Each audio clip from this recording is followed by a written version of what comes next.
بسم اللہ الرحمن الرحیم۔ ابن سعید رضی اللہ تعالیٰ عنہ کی عمر بہت کم تھی۔ ایک دن ایک چڑیا سے کھیل رہے تھے کہ وہ اڑ کر مسجد نبوی میں چلی گئی۔ ابن سعید اس کے پیچھے بھاگے اور بھاگتے بھاگتے مسجد میں داخل ہو گئے۔ کرتا ذرا وہ سیدھا تھا، دیکھا کہ ایک بڑی وجیح بزرگ مسجد میں ایک اینٹ کا تکیہ بنائے محو خواب ہیں۔ معصوم بچے کی نگاہ جب ان پر پڑی تو ان کی وجاہت اور حسن و جمال کو دیکھ کر مبہوت ہو گیا۔ ان کے پاس کھڑا ہو گیا اور تعجب سے انہیں تکنے لگا۔ بچے کی جو آہٹ پائی تو بزرگ نے آنکھیں کھول دی۔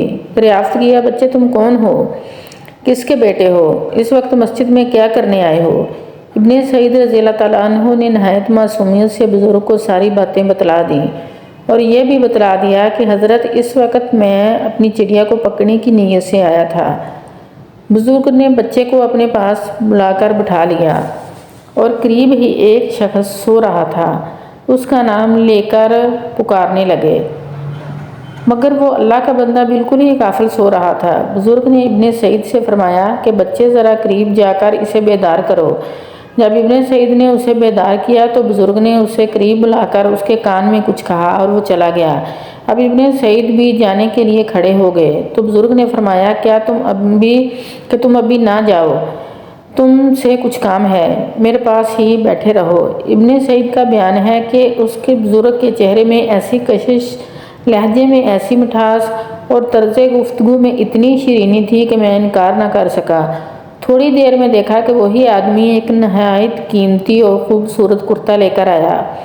بزرگ نے وہ کرتا لیا، میرا کرتا اتروا دیا اور وہ کرتا مجھے پہنا دیا۔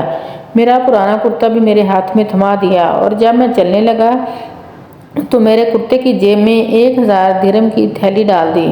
فرمایا اب اپنے گھر جا سکتے ہو۔ مجھے ایسا لگا جیسے میں کوئی خواب دیکھ رہا تھا۔ نہایت جاذب نظر کرتا میرے بدن پر تھا اور جیب میں درہموں سے بھری ہوئی تھیلی۔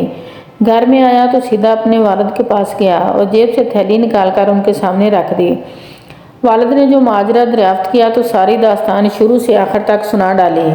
میرے والد سوچ میں پڑ گئے۔ پوچھا تم انہیں جانتے ہو؟ میں نے عرض کیا میں تو انہیں نہیں جانتا، لیکن بابا آدمی بڑے خوبصورت تھے، معمولی کپڑے ان کے بدن پر تھے، مسجد نبوی کے ایک کونے میں ایک اینٹ سر کے نیچے رکھ کر سو رہے تھے، ان کے منہ سے باتیں ایسے نکل رہی تھی جیسے کہ پھول جھڑ رہے ہوں۔ یہ سب سن کر ابن سعید کے والد مسکرا اٹھے اور فرمایا بیٹے میں سمجھ گیا کہ وہ کون تھے۔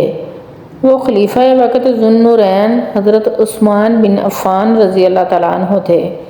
غریبوں کے غمگسار شمع کی طرح دوسروں کے لیے جلنے اور گلنے والے خیر مجسم، سخی اور